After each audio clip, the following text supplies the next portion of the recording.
सिर्फ ये कहते हैं कि नाम दे दो, डेट ऑफ बर्थ दे दो, अपना सारा डाटा दे दो, हमें लिस्टें बनानी है, आपको निकालना है बाहर। क्यों निकालना है वो भी नहीं बताते कि हमें पे एलिगेशन लगाए गए हैं कि आपको निकाल रहे हैं। एलजी साहब ने ये नहीं सोचा, जिन वर्करों को मैं निकाल रहा हूँ उन्होंने इतने साल इस समाज को दिए हैं, उनकी सेवा की है।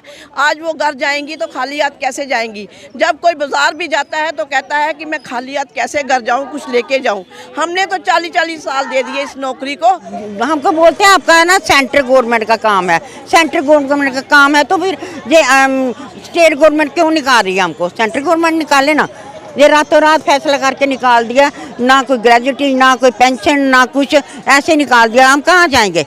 हम यही चाहते हैं कि एलजी साहब से हमारी रिक्वेस्ट है कि हमें पेंशन लागू की जाए और वन टाइम सेटलमेंट किया जाए कि हमें 5 लाख रुपए वर्कर को और 3 लाख रुपए हमारी हेल्पर को मिलनी चाहिए। अगर तो ये हमें तो कहते थे कि आप ऑन रेडियम बेस हो, आप जब तक चाहो तब तक आप सर्विस कर सकते हो। जम्मू कश्मीर की आंगनवाड़ी वर्कर नई रिटायरमेंट नीति का लगातार विरोध कर रही हैं और उससे पहले भी एक कवरेज हमने आपको दिखाई थी जब ये सड़कों पर उतरी थी और आज एक बार पुनः ये सड़कों पर उतरी है। मैम, आप लगातार प्रोटेस्ट कर रही है नई जो रिटायरमेंट पॉलिसी आई है उसको लेकर, क्या अब तक सरकार ने आपकी कोई भी मांग नहीं पूरी की? अभी तक कोई मांग पूरी नहीं की, जहाँ तक कि उन्होंने बुलाया तक नहीं है एक वर्कर को। ये तो बड़ी बेइंसाफी की है गवर्नर साहब ने, बड़ी बेइंसाफी जिसको बोलते हैं। 1000 रुपये देता है स्टेट गवर्नमेंट हमको, तो 1000 काम कितने लेते हैं? तो हमको बोलते हैं आपका है ना सेंट्रल गवर्नमेंट का काम है, सेंट्रल गवर्नमेंट का काम है, तो फिर ये स्टेट गवर्नमेंट क्यों निकाल रही है हमको? सेंट्रल गवर्नमेंट निकाले ना। ये रातों रात फैसला करके निकाल दिया, ना कोई ग्रेजुएटी, ना कोई पेंशन, ना कुछ, ऐसे निकाल दिया। हम कहाँ जाएंगे? हम यही चाहते हैं कि एलजी साहब से हमारी रिक्वेस्ट है कि हमें पेंशन लागू की जाए और वन टाइम सेटलमेंट किया जाए कि हमें 5 लाख रुपए वर्कर को और 3 लाख रुपए हमारी हेल्पर को मिलनी चाहिए।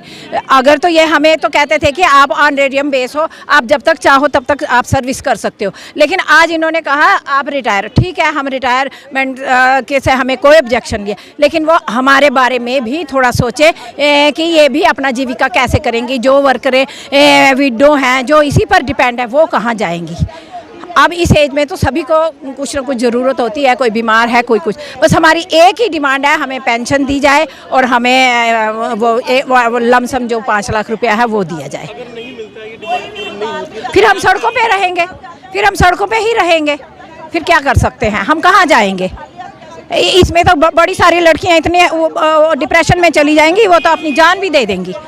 तो इसलिए हम चाहते हैं कि हमारा कुछ ना कुछ किया जाए।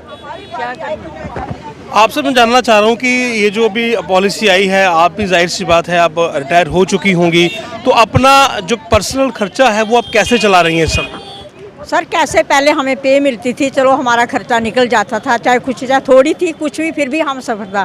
जब एलसी ये हमारी मीटिंगें करते थे, आंगनवाड़ी वर्कर, आशा वर्कर का नाम लेते थे कि आज ये में हम बड़े खुश होते थे, हम अच्छे से काम कर रहे, चलो हमारा भी नाम आ रहा है। लेकिन जब उन्हें रातों रात कानून बनाया कि हमें वो रिटायर कर दिया, अब हमें बहुत दुख है कि एलजी साहब हमारे बारे में कुछ सोचे, पेंशन स्कीम जो है लागू करे, 5000 वर्कर को, 3000 हेल्पर को और 5 लाख रुपया जो है वर्कर को, 3 लाख हेल्पर को दिया। हमारी यही गुजारिश।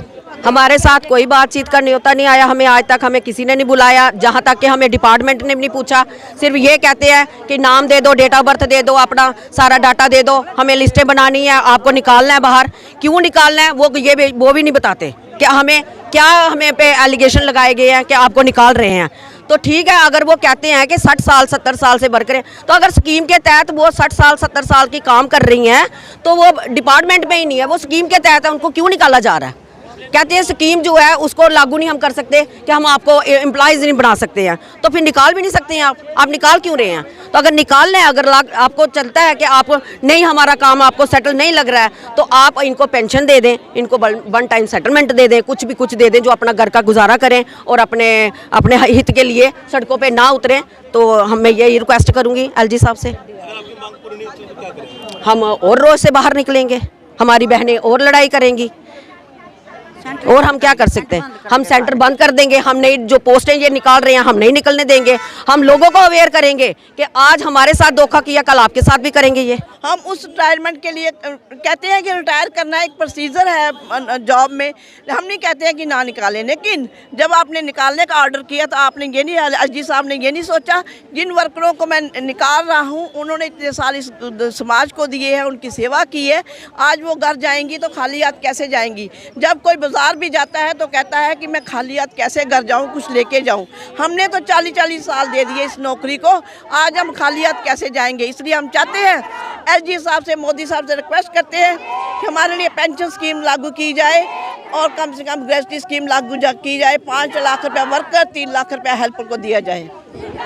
यहाँ पर इनका साफ कहना है कि हमें भी पेंशन बेनिफिट दिए जाएं और अगर हमारी रिटायरमेंट आप कर रहे हैं तो 5 लाख रुपए वर्कर और 3 लाख रुपए हेल्पर को दिए जाए, क्योंकि इस उम्र में अब हमें बुढ़ापे का सहारा चाहिए और जो पैसा हमें एज एन आंगनवाड़ी वर्कर मिलता था वो भी अब बंद कर दिया गया है।